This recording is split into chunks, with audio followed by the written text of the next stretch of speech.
नामी से नाम बढ़ा। लंका विजय के पश्चात जब राम अयोध्या लौटे और राज तिलक हो गया तो एक दिन राज दरबार में महर्षि वशिष्ठ, विश्वामित्र, नारद तथा अन्य ऋषि धार्मिक विषयों पर विचार विमर्श के लिए पधारे। जब उसी प्रकार के विषयों पर चर्चा चल रही थी तो देवर्षि नारद ने एक प्रश्न उठाया कि नाम और नामी में कौन श्रेष्ठ है। ऐसे प्रश्न को सुनकर ऋषियों ने कहा, नारद जी, नामी से तुम्हारा क्या तात्पर्य है, स्पष्ट करो। नारद जी ने कहा, ऋषियों, नाम तथा नामी से तात्पर्य है कि भगवान नाम का जप भजन श्रेष्ठ है या स्वयं भगवान श्रेष्ठ है। नारद जी की बात सुनकर ऋषियों ने हंसकर कहा, अरे नारद, तुमने यह कैसे बच्चों जैसा प्रश्न किया है।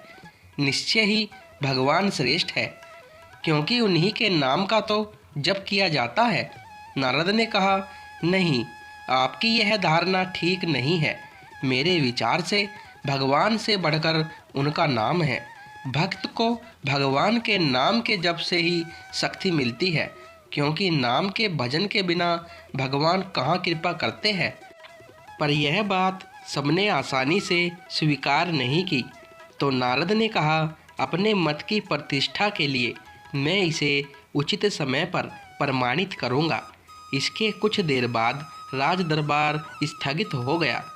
हनुमान उस दिन दरबार में उपस्थित नहीं थे, इसलिए हनुमान को इस विवाद के बारे में कुछ नहीं पता था।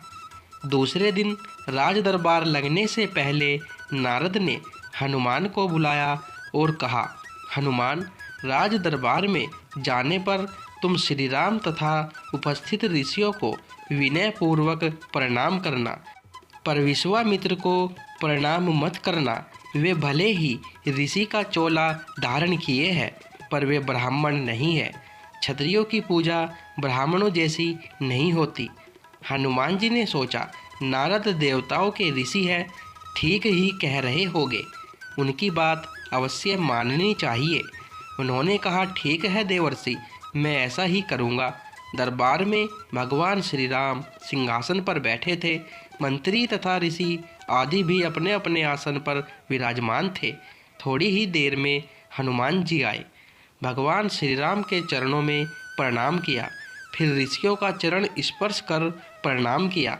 फिर उन्हीं के बीच बैठे विश्वामित्र को न तो उन्होंने प्रणाम किया और न किसी प्रकार का आदर भाव दिखाया। हनुमान के इस व्यवहार से विश्वामित्र ने अपने को बड़ा अपमानित समझा। वे राजा तथा ऋषियों के बीच इस प्रकार अपनी उपेक्षा तथा अपमान को सहन न कर सके। तत्काल ही क्रोध में उठ खड़े हुए और श्री राम से बोले, श्री राम, तुमने अपने इस मुँह लगे सेवक की धृष्टता देखी। भरे दरबार में इसने किस प्रकार मेरी उपेक्षा की तथा उद्धत भाव से मेरा अपमान किया। श्री राम ने कहा, गुरुदेव, शांत हो जाइए, मैं हनुमान से इस धृष्टता का कारण पूछूंगा। विश्वामित्र का क्रोध शांत नहीं हुआ। उन्होंने कहा, यह तो आपने प्रत्यक्ष देखा, पूछने की क्या आवश्यकता है। अस्त्र शस्त्र के क्षेत्र में मैं तुम्हारा गुरु रहा हूँ। यह गुरु आज्ञा है, इसे दंड दीजिए। नारद ने भी विश्वामित्र की हाँ में हाँ मिलाई तथा कहा, भगवान विश्वामित्र ठीक कहते हैं। हनुमान ने इनका प्रत्यक्ष अपमान किया है। आपके उदंड सेवक को दंड मिलना चाहिए। नारद की बात सुनकर हनुमान असमंजस में पड़ गए। भरे दरबार में अपनी स्थिति देखकर कुछ बोल तो न सके, पर सोचने लग गए कि जिस नारद के कहने से मैंने ऐसा किया, वही नारद अब मेरा बचाव न करके मुझे दंड देने की बात में सहमति जता रहे हैं। नारद का यह चरित्र समझ में नहीं आता। इधर की उधर लगाना और दो लोगों के बीच भ्रम पैदा करके उन्हें लड़ाने में इन्हें कौन सा आनंद आता है। भले काम को बिगाड़ने वाले यह कैसे ऋषि है। भगवान श्री राम किसी प्रकार की दंड की घोषणा करते इससे पहले ही नारद ने कहा, भगवान, इस संबंध में शांत भाव से विचार कर कल दंड दीजिएगा। उत्तेजित अवस्था में अभी इस समय हनुमान को दंड देना उचित नहीं। सबने इस सुझाव को स्वीकार किया और सभा स्थगित हो गई। रात को हनुमान नारद के आश्रम में आए और कहा, देवर्षि, आप यह कौन सा खेल खेल रहे हैं? मेरा वध कराकर आपको क्या मिलेगा? मैंने तो जो कुछ अभिनय किया वह आपकी आज्ञा से ही किया था। नारद ने हंसकर कहा, हनुमान, निराश मत हो, चिंता मत करो। मेरे कहने से तुमने जो किया है उसके लिए दिए जाने वाले दंड से तुम्हारा कुछ नहीं बिगड़ेगा। तुम्हें दंड मिलेगा पर तुम्हारा बाल भी बांका नहीं होगा। मैं जैसा कहता हूँ बस वैसा ही कल करना। कल प्रातःकाल सूर्य तट पर ओम राम रामाय नमः इस मंत्र का जाप करते रहना। कोई कुछ कहे तुम कुछ मत सुनना, बस यह मंत्र प्रेम भाव से जपते रहना। प्रातः हुई हनुमान जी स्नान कर सरयू तट पर खड़े होकर मंत्र जाप करते।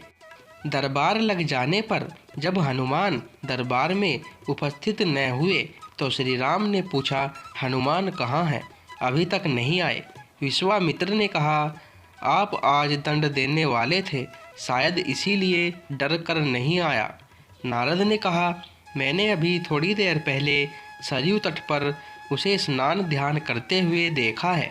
भगवान राम ने कहा, यह हनुमान की एक और उद्दंडता है। हम स्वयं तट पर जाकर वहीं हनुमान को दंडित करेंगे। राम विश्वामित्र ऋषियों तथा मंत्रियों के साथ सरयू तट पर हनुमान जी को दंड देने के लिए पधारे। श्री राम अपने भक्त को बार बार करुणा भरी दृष्टि से देखते तथा सोचते कि अपने दुर्दिन के साथी ऐसे परम भक्त पर कैसे बाण चलाए। उधर गुरु विश्वामित्र के कोप का डर भी उन्हें सता रहा था। गुरु की मर्यादा की रक्षा के लिए उन्होंने हनुमान को दंड देने का निश्चय किया। श्री राम ने धनुष पर बाण चढ़ाए और हनुमान को लक्ष्य बनाकर बाण छोड़ दिए। अरे यह क्या! बाण तो हनुमान जी के शरीर से कुछ दूरी पहले ही रुक गया। राम बाण पर बाण मारते रहे पर एक भी बाण हनुमान के शरीर को नहीं छुआ। उधर हनुमान राम के बाणों के प्रहार से निश्चित नारद के बताए मंत्र का जप करते रहे। वह मंत्र जैसे हनुमान का कवच बन गया। यह देखकर श्री राम को बड़ा आश्चर्य हुआ। हनुमान में यह कैसी शक्ति आ गई है? उनके दंड का प्रयास व्यर्थ हो रहा था। विश्वामित्र को लग रहा था कि राम अपने भक्त को बचाने के लिए जानबूझकर इस तरह बाण चला रहे हैं कि उनको चोट न पहुँचे। अपनी इस असफलता से विचलित होकर राम ने ब्रह्मास्त्र उठा लिया। राम ने ब्रह्मास्त्र हाथ में लिया तो हाहाकार मच गया। नारद ने कहा, ऋषिवर, विश्वामित्र हनुमान के अपराध को क्षमा करे। अगर राम का ब्रह्मास्त्र छूट गया तो सिर्फ हनुमान ही नहीं मरेंगे बल्कि सारे लोक में प्रलय मच जाएगा। ब्रह्मास्त्र से निकली ज्वाला देखकर विश्वामित्र भी डर गए। उन्होंने राम को रोकते हुए कहा, राम, ब्रह्मास्त्र को वापस तुणीर में रखिए। हनुमान के अभिनय को मैंने क्षमा किया। इतना सुनते ही हनुमान को जैसे जीवन दान मिला। राम को धर्म संकट से मुक्ति मिली। सब लोग प्रसन्न हुए। हनुमान ने आकर विश्वामित्र से क्षमा मांगी और नारद जी की ओर देखा। नारद ने हंसकर कहा, प्रभु, इसका कारण मैं हूँ। मैंने कहा था ना, भगवान से बढ़कर भगवान का नाम जपना श्रेष्ठ है। उसे प्रत्यक्ष सिद्ध कर दिया। हनुमान ने इष्ट देव भगवान राम के नाम के बीज मंत्र से भगवान की शक्ति छीन कर दी। जिस प्रभु के नाम का जप होता है वह प्रभु अपने नाम जाप की शक्ति के आगे शक्तिहीन हो जाते हैं। इसलिए कहता हूँ कि नामी से नाम बड़ा। यह कहकर नारद देवलोक को चले गए।